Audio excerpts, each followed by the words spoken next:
te agradecemos, Senhor, pela tua presença junto de nós. Vem, Senhor, preparar, Senhor, os nossos corações, a nossa mente para receber a tua palavra esta manhã. Em nome de Jesus. Amém.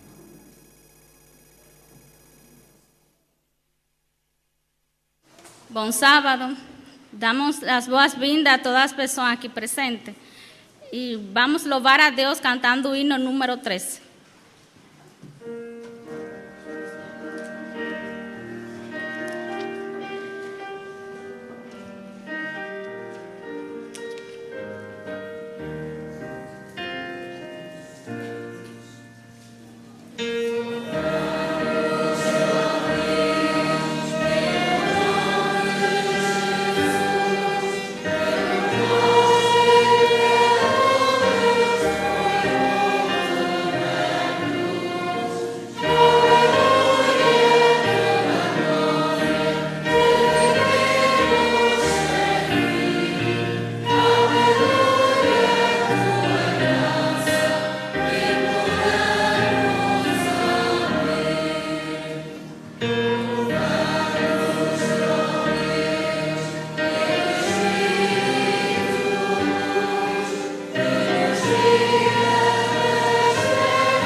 Peço agora a todos os que puderem, vou se ajoelharem para orarmos.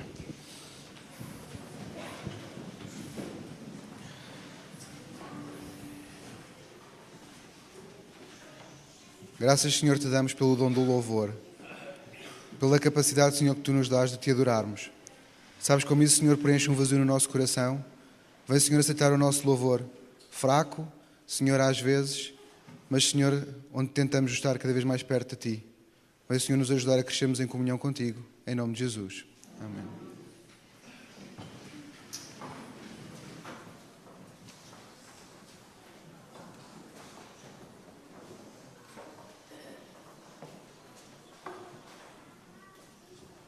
Então, prosseguir através da nossa doação de dízimos e ofertas, começando pelas crianças.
Querido e bom Deus, muito obrigado, Senhor, por mais uma vez virmos à Tua casa, Senhor, trazermos algo que Tu nos deparaste, Senhor. Muito obrigado, Senhor, pela oportunidade de trazermos também o nosso coração até Ti. É o que pedimos e agradecemos. Amém.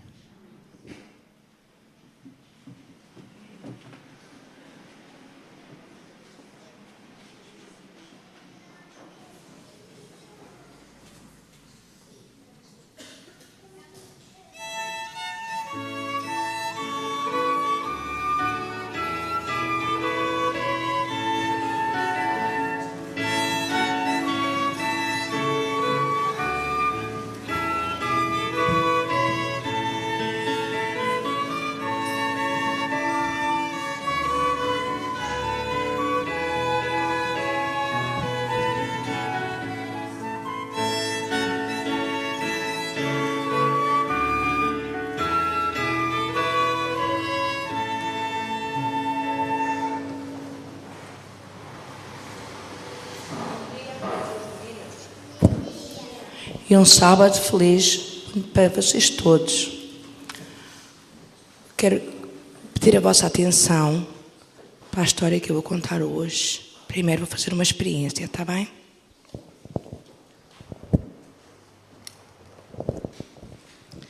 Tenho aqui uma taça cheia de pedrinhas. E tenho aquela outra taça naquela mesa. E vou tentar transportar estas pedrinhas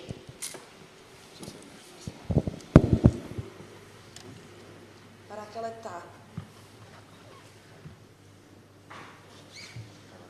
taça. Vou começar.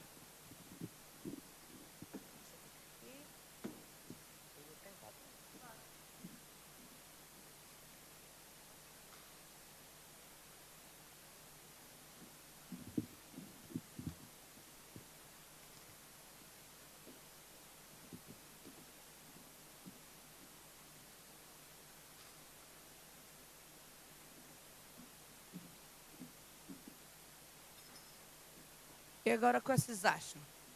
Se eu usar uma colher maior, vai ser mais fácil, vai levar menos tempo ou vai levar mais tempo? Vai ser mais fácil, vai levar mais tempo. Menos tempo. Portanto, se eu aqui vai ter mais pedrinhas, vou levar para lá, vai levar menos tempo.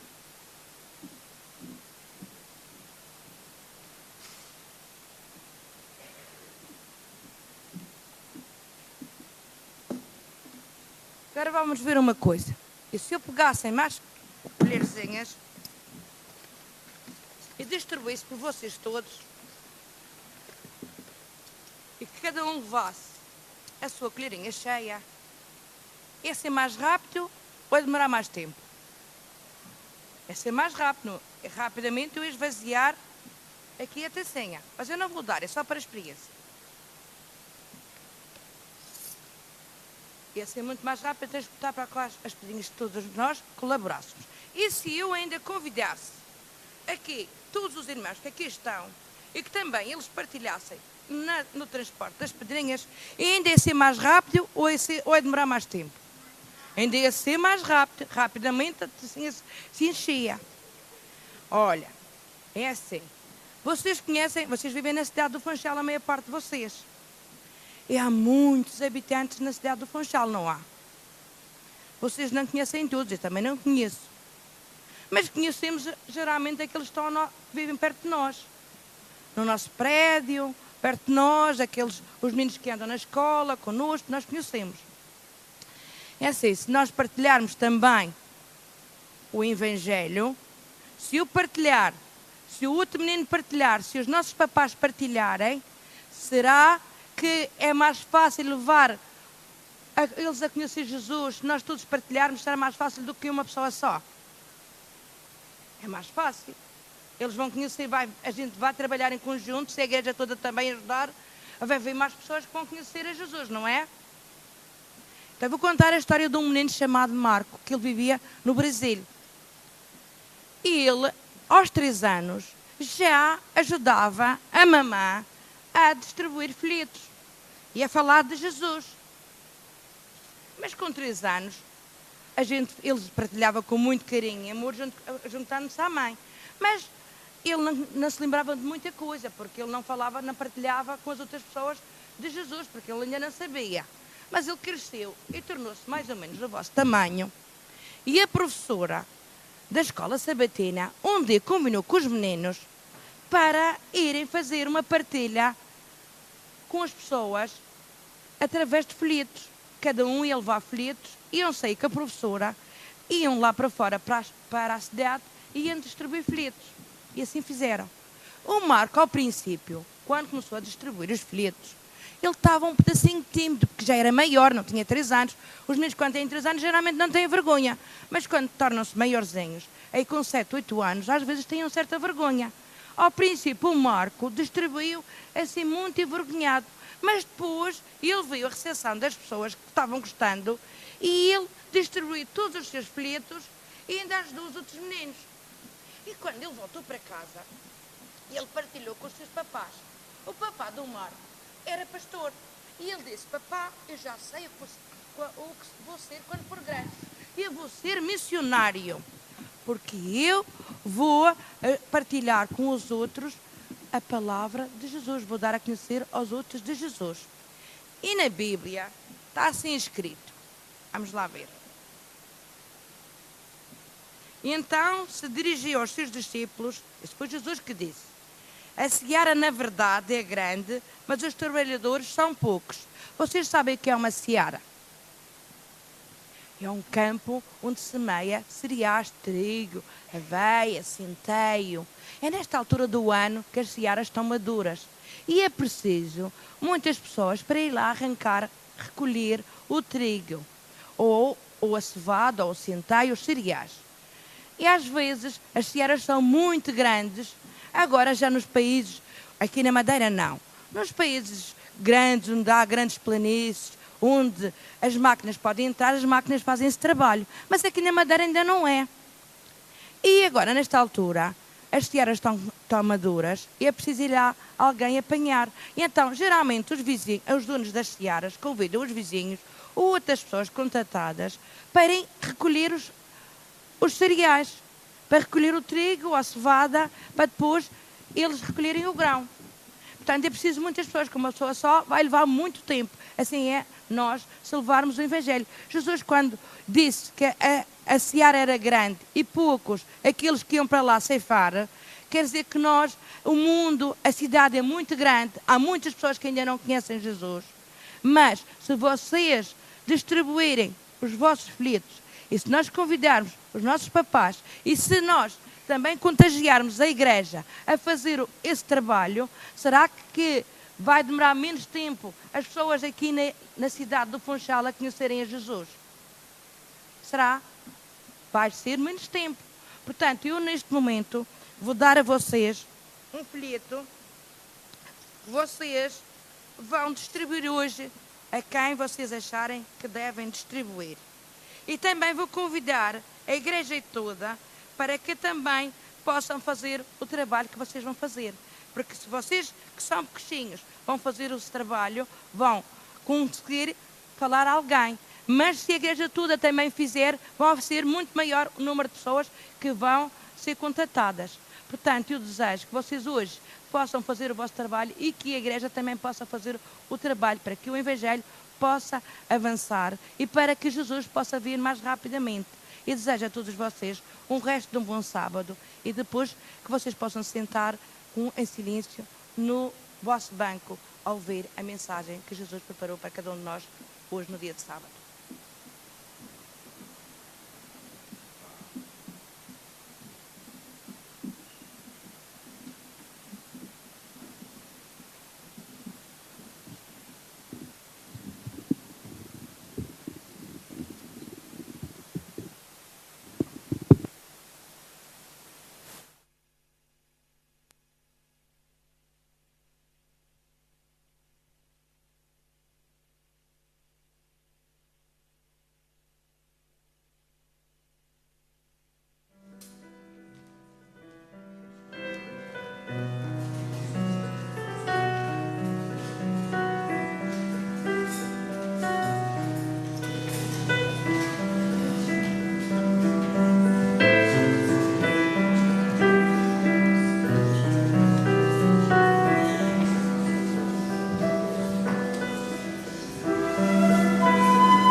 aqueles que estão de regresso à nossa igreja.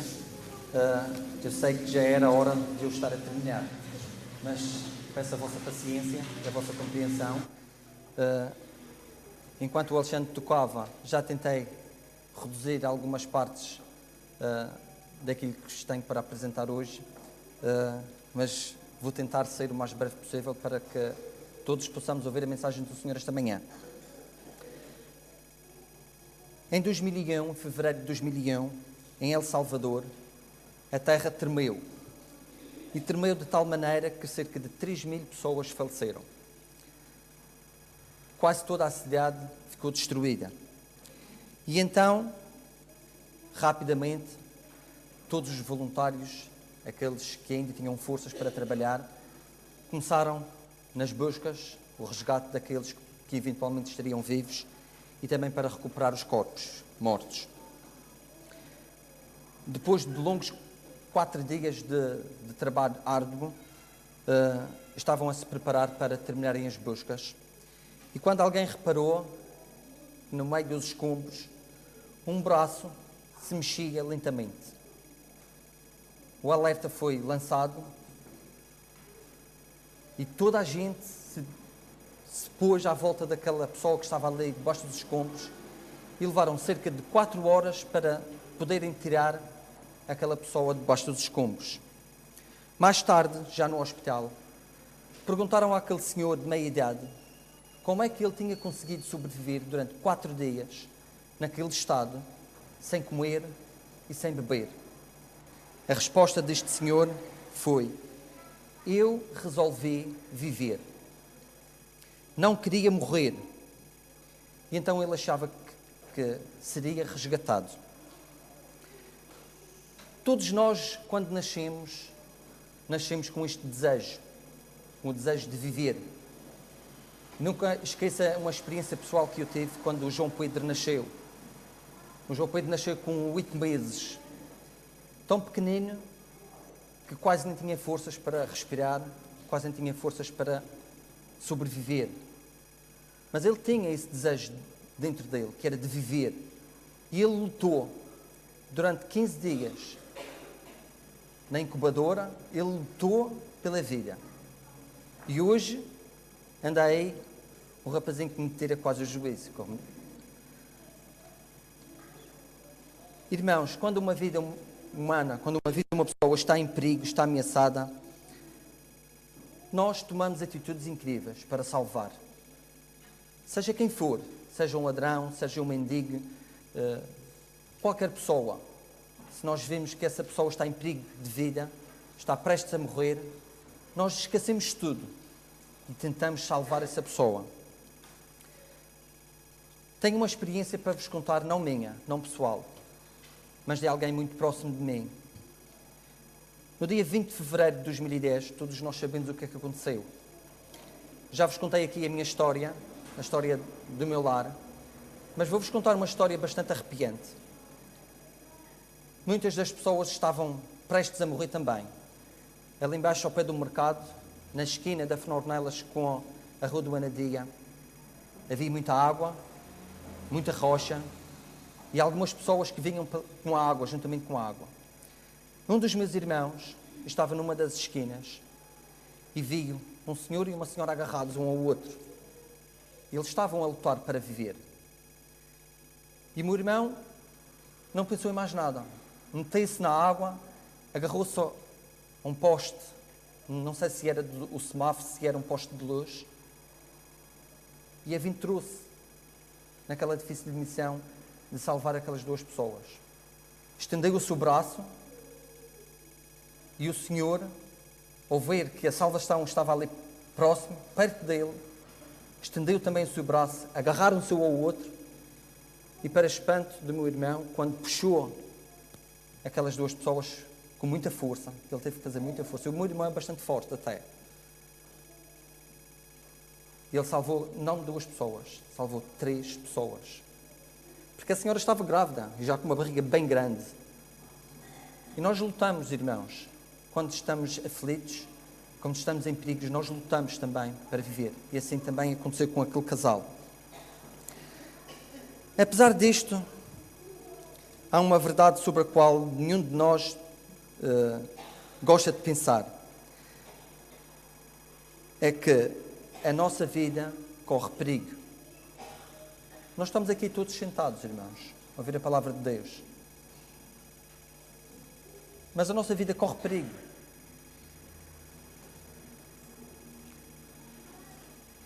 Não só as nossas vidas, na verdade, cada um de nós está destinado a morrer. Como nos diz Romanos, no capítulo 6, no versículo 23, porque o salário do pecado é a morte, mas o dom gratuito de Deus é a vida eterna, em Cristo Jesus, nosso Senhor. O pecado é algo de venenoso, é mortal. E porquê? Pela simples razão que ele nos separa daquele que nos criou. Como diz Romanos no capítulo 3, 23, pois todos pecaram e carecem da glória de Deus. Os nossos primeiros pais, o Adão e a Eva, de quem descende toda a raça, de quem descendemos nós, eles escolheram afastar-se de Deus. Ao desobedecer-lhe, seguiram os seus próprios caminhos. Eles seguiram os seus próprios caminhos. Sabem porquê? Porque o Senhor não nos obriga a nada. O Senhor fez-nos com livre arbítrio. Portanto, assim como por um homem entrou o pecado no mundo e pelo pecado a morte, assim também a morte passou a todos os homens, porque todos pecaram. Romanos 5, 12. Isto é o resultado natural do pecado, a morte. E é incrível ver que a percentagem de mortes por causa do pecado é de 100%. Adão morreu por causa do seu pecado e, consequentemente, todos os descendentes dele também morrem, incluindo cada um de nós. Nós estamos presos e impotentes neste mundo, marcados para morrer, a não ser que alguém venha e nos resgate. E esta é uma boa notícia para nós. Alguém deu o primeiro passo para nos salvar. Porque pela graça sois salvos, mediante a fé. E isto não vem de vós, é dom de Deus. Efésios 2, 8. Não de obras, para que ninguém se glorifie. Versículo 8 e versículo 9. Todos nós pecamos, irmãos. Pecamos em muitas coisas. E se calhar em pequeninas coisas tão subtis que nós nem damos por isso. Em cada ato, cada palavra, em cada pensamento egoísta. Os irmãos já pararam para pensar quantas vezes nós pecamos num só dia?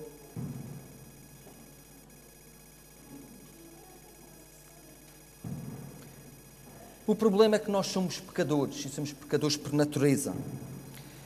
E uma pessoa que tem uma doença mortal, se não reconhecer essa doença e se não for procurar ajuda junto dos médicos, o mais certo é morrer. E se nós não reconhecermos a nossa condição espiritual e não formos buscar ajuda, esse é o nosso destino também. Também vamos morrer. Isaías 59, no versículo 2, diz-nos assim: mas as vossas iniquidades fazem divisão entre vós e o vosso Deus. Deus é a fonte de toda a vida. E quando Adão pecou, começou a morrer. E todos nós recebemos também essa sentença, a sentença de morte. Mas Deus, o Deus de amor, não nos deu... Ele não nos deixou sem um resultado, sem uma solução. Romanos 6, 23 diz-nos: porque o salário do pecado é a morte, mas o dom gratuito de Deus é a vida eterna em Cristo Jesus, nosso Senhor. A salvação é um dom que nós temos e não podemos comprá-la a qualquer preço. Até há pessoas que pensam que para receber o perdão e a salvação têm que fazer coisas boas. E pensando isto, elas até fazem coisas realmente mesmo boas aos olhos dos homens. Até os cristãos, se calhar inconscientemente ou conscientemente, isso agora tem a ver com cada um, vão às igrejas, dão ofertas, fazem trabalho missionário e assim pensam que alcançarão o favor de Deus e então merecem a vida eterna. Mas será que isso é possível? Todos nós sabemos que não. Será que o homem pode, através de algum flagelo físico, angústia mental ou caridade, subornar Deus e receber o perdão e a vida eterna? Será que podemos ganhar a salvação como um atleta ganha um troféu e uma medalha de ouro? Efésios 2, 9 e 8, pela graça sois salvos, mediante a fé, e isto não vem de vós, é dom de Deus, não de obras, para que ninguém se glorie, como já tivemos lido anteriormente. Nós não nos podemos salvar a nós próprios, pelas nossas próprias obras. Precisamos é de confiar na graça de Deus, no seu amor e favor, que Ele nos ofereceu gratuitamente. Se pudéssemos comprar a salvação, ela não seria uma dádiva. Podemos pensar, e se calhar já pensamos muitas vezes, e já ouvi aqui dizer isto, mas por que razão é que o Deus Todo-Poderoso, que governa todo o universo, que nos fez, que criou tudo, porque é que Ele se preocupa connosco, que nós somos pecadores, que o maltratamos, que dizemos mal dele, ou dizemos mal dos outros, estamos a dizer mal do nosso Criador, que somos egoístas, que somos rebeldes? Porquê que Ele se preocupa ainda assim connosco? A resposta está em 1 de João 4,8. E gostaria que fôssemos a este livro e que pudéssemos todos juntos ver esta resposta.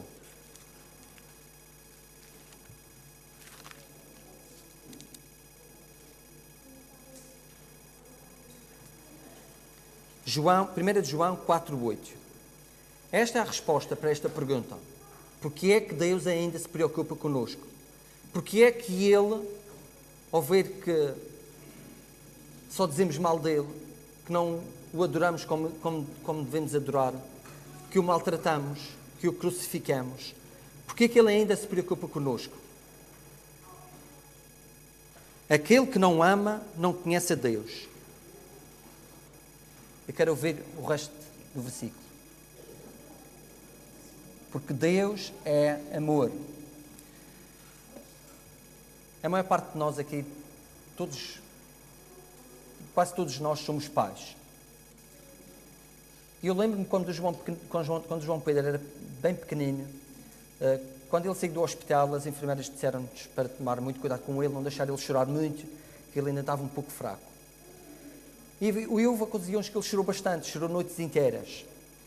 E eu nunca me esqueço que eu e a Susana passávamos noite quase em claro, a cuidar dele, para que ele se sentisse melhor. E nós ficávamos exaustos com isso, passávamos noites sem dormir.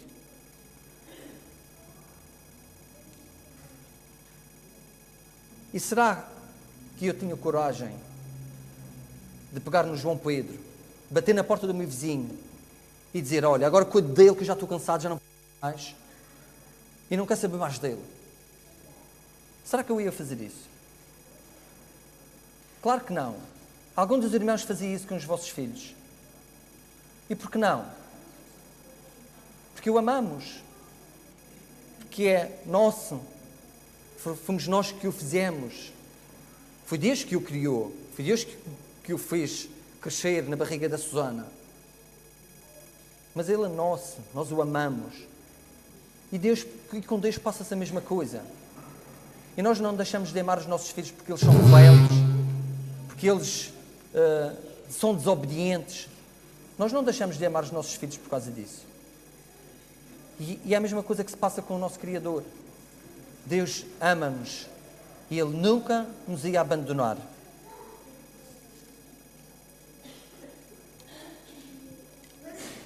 O Senhor é longânimo para conosco, não querendo que nenhum pereça, senão que todos cheguem ao arrependimento. 2 Pedro 3,9. Não importa quão bons ou maus possamos ser, Deus ama-nos e deseja salvar-nos. Ele não quer que morramos. Entretanto, todos nós pecamos, todos nos rebelamos contra Deus e partimos a sua lei. Quando nós infringimos a lei dos homens, somos castigados. Temos sanções, pagamos multas, vamos para a prisão. Quando infringimos a lei dos homens. Mas violar a lei de Deus é muito mais grave. Porquê? Porque isso vai nos separar do nosso Deus, o único que nos pode ajudar e salvar.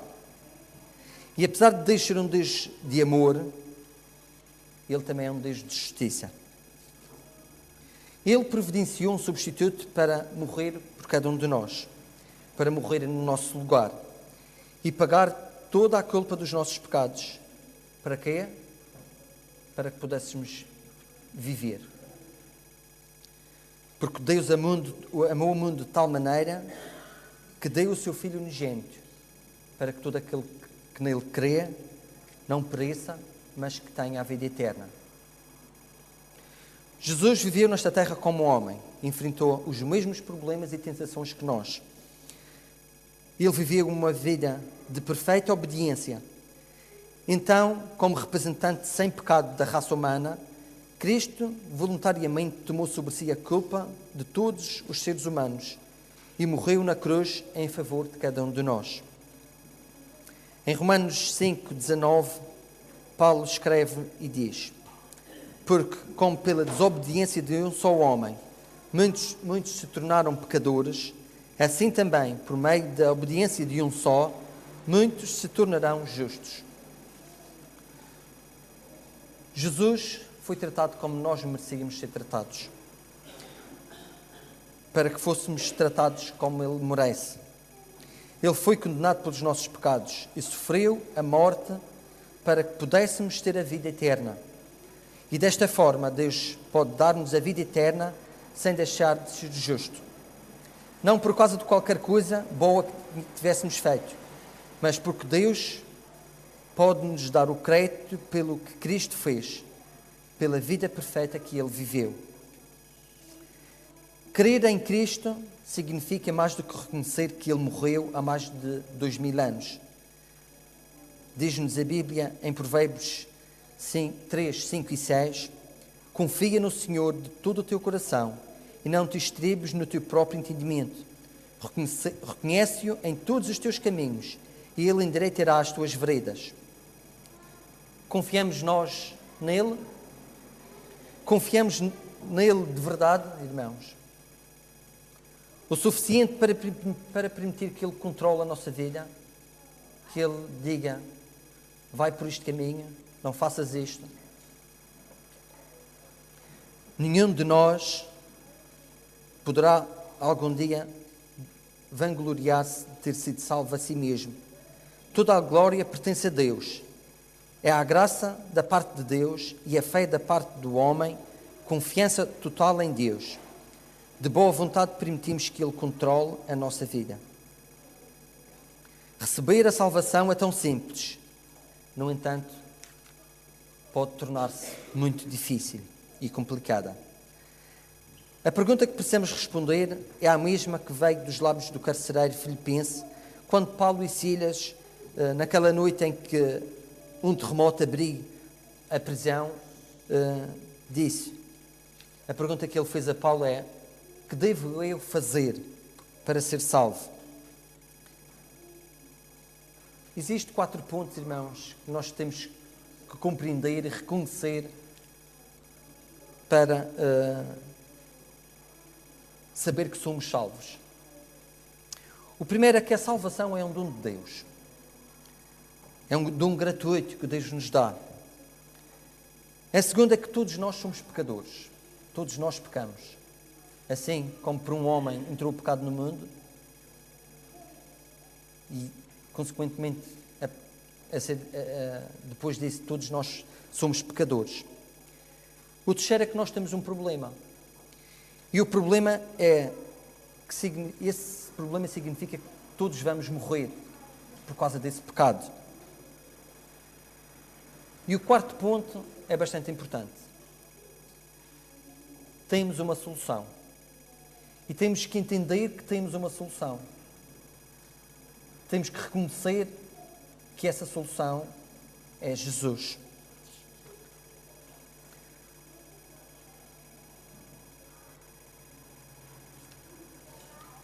Podemos pensar, eventualmente, e se calhar existe ainda aqui alguém que pode pensar assim: como posso eu aceitar esse dom que é gratuito?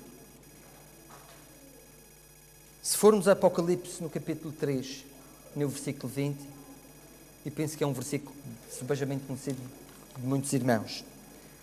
Apocalipse 3:20 diz-nos que Jesus está à porta e bate. Eis que estou à porta e bato. Se aquele que tem a vida eterna bate à porta da nossa casa, o que é que nós vamos fazer? Vamos deixá-lo entrar ou vamos deixá-lo ficar do lado de fora? Vamos convidar aquele que bate à porta do nosso coração para entrar no nosso coração, para comandar a nossa vida? Estou certo que todos nós estamos dispostos a abrir a porta do nosso coração a Jesus e deixar que Ele comande toda a nossa vida. Deixar que Ele resolva os nossos problemas, as nossas dificuldades. E é assim que aceitamos este dom gratuito.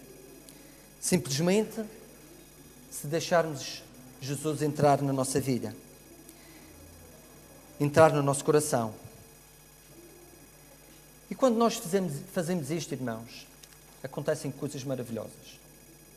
Quando nós deixamos Jesus controlar toda a nossa vida, acreditem que acontecem coisas na nossa vida que nós, se calhar, pensámos que nunca iam acontecer. Coisas importantes. E vamos começar a confessar os nossos pecados ao nosso Senhor. E vamos lhe pedir perdão. E vamos ter a certeza que o Senhor nos perdoa, que o Senhor nos aceita e que Ele nos purifica de toda a injustiça. E esta é uma linda promessa que Jesus nos faz. Não importa o que tenhamos feito, se tenhamos sido ladrões, aldrabões, se tenhamos enganado alguém, não importa o que nós somos, não importa o que nós tenhamos feito para trás. Se deixarmos Jesus entrar no nosso coração, tudo irá mudar. A nossa vida terá um rumo completamente diferente do que era.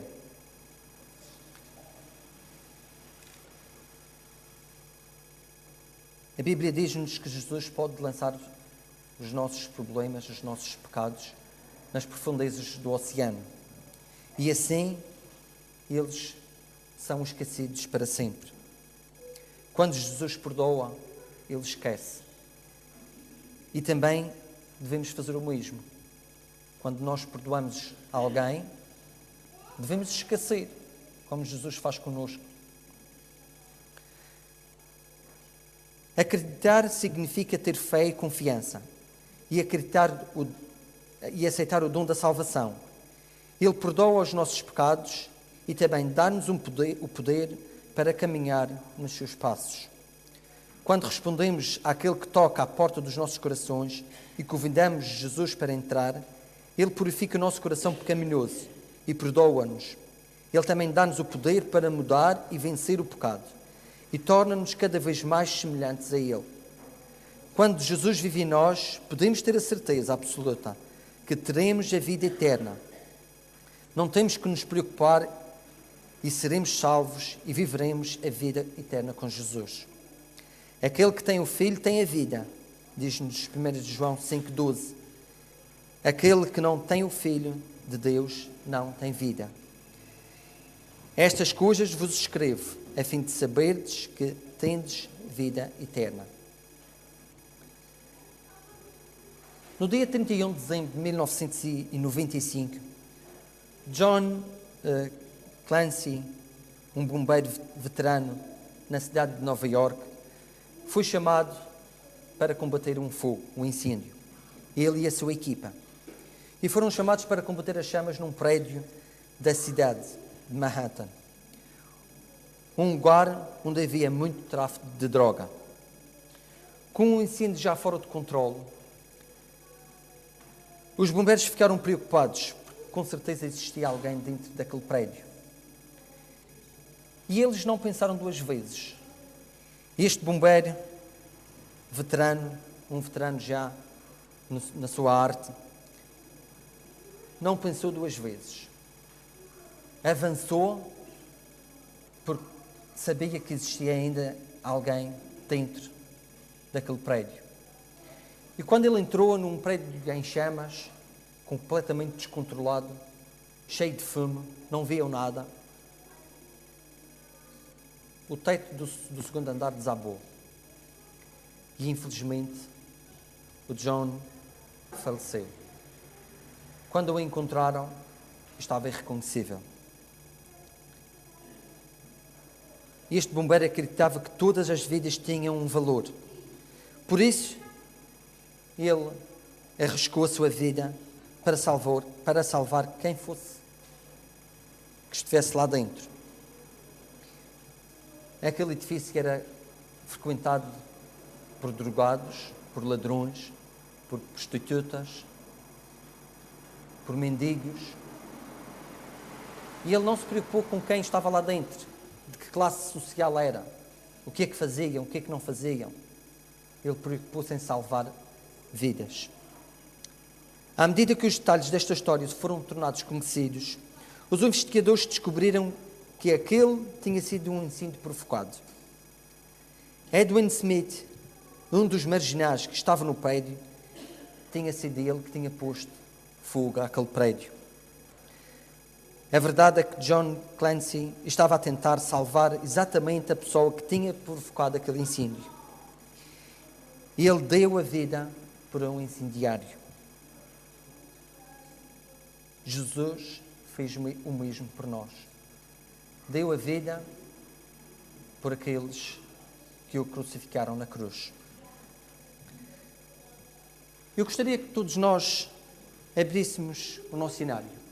E eu vou pedir ao Alexandre para nos tocar as estrofes do hino número 172. Nós não vamos cantar. Nós vamos seguir a letra deste hino. O hino número 172. Não, o hino todo.